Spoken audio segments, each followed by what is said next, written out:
आज का question civics का एक इम्पॉर्टेंट कॉन्सेप्ट है। हम समझेंगे कंकरेंट लिस्ट क्या होती है और फिर सिस्टमैटिकली उसका स्ट्रक्चर, फॉर्म, नेसेसिटी, चैलेंजेस और फ्यूचर कवर करेंगे, बिल्कुल एग्जाम स्टाइल क्लैरिटी के साथ। Let's use a simple diagram to make the relationship easier to see. यहीं से शुरू करते हैं कि कंकरेंट का मतलब क्या होता है। कंकरेंट का सिंपल सेंस है दोनों साथ साथ। तो कंकरेंट लिस्ट वो लिस्ट है जिसमें यूनियन और स्टेट दोनों लॉज बना सकते हैं सेम सब्जेक्ट पर। अब इसका कॉन्स्टिट्यूशनल बेस समझो, क्योंकि डेफिनेशन के साथ सोर्स भी याद होना चाहिए। इंडिया की पावर्स का डिवीजन 7th शेड्यूल में दिया है, जिसमें 3 लिस्ट्स है, यूनियन लिस्ट, स्टेट लिस्ट और कंकरेंट लिस्ट। कंकरेंट लिस्ट का आइडिया कोऑपरेटिव फेडरलिज्म को सपोर्ट करता है। स्ट्रक्चर को विजुअलाइज करो। 3 लिस्ट्स का रोल अलग अलग है। यूनियन लिस्ट में सेंटर स्ट्रांग होता है, स्टेट लिस्ट में स्टेट्स और कॉन्करेंट लिस्ट बीच ब्रिज है।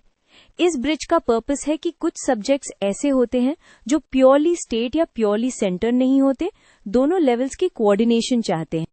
अब फॉर्म का मोस्ट टेस्ट वर्दी पार्ट है कि अगर दोनों ने सेम टॉपिक पर लॉ बना दिया और कॉन्फ्लिक्ट आ गया तो क्या होगा। जनरल रूल ये है कि सेंटर का लॉ प्रिवेल करता है। इस प्रिंसिपल को समझना जरूरी है क्योंकि कॉन्करेंट पावर शेयर्ड है, बट फाइनल कोऑर्डिनेशन के लिए सुप्रीमेसी रूल दिया गया है। एक कॉमन डाउट यहीं आता है, क्या स्टेट का लॉ कभी भी सरवाइव नहीं करता? ऐसा नहीं, कुछ सिचुएशंस में स्टेट लॉ को प्रेसिडेंट की असेंट मिल जाए तो वो स्टेट में वैलिड हो सकता है, even if it differs, but centre future में फिर से लॉ बना के ओवरराइड भी कर सकता है। ये बैलेंस फ्लेक्सिबिलिटी के लिए है। कॉन्करेंट लिस्ट में जनरली ऐसे सब्जेक्ट्स आते हैं जो नेशनल इंपॉर्टेंस भी रखते हैं और लोकल इम्प्लीमेंटेशन भी। इसलिए इस लिस्ट में लॉज का डिजाइन ऑफन नेशनल फ्रेमवर्क जैसा होता है और एग्जीक्यूशन स्टेट लेवल पर स्ट्रांग रोल ले लेता है। नेसेसिटी को सिंपल लॉजिक से समझो।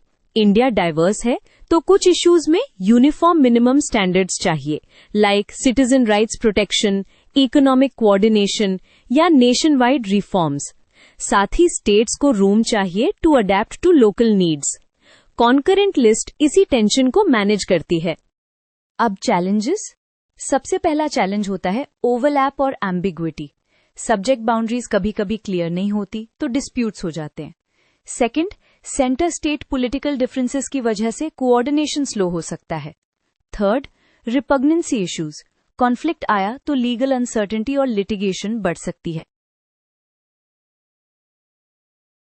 एक और प्रैक्टिकल चैलेंज इम्प्लीमेंटेशन का होता है। सेंटर लॉ बना देता है, बट स्टेट्स के पास कैपेसिटी, फंड्स और एडमिनिस्ट्रेटिव रेडीनेस डिफरेंट होती है। रिजल्ट, सेम लॉ का इम्पैक्ट अलग अलग स्टेट्स में अनइवन हो सकता है।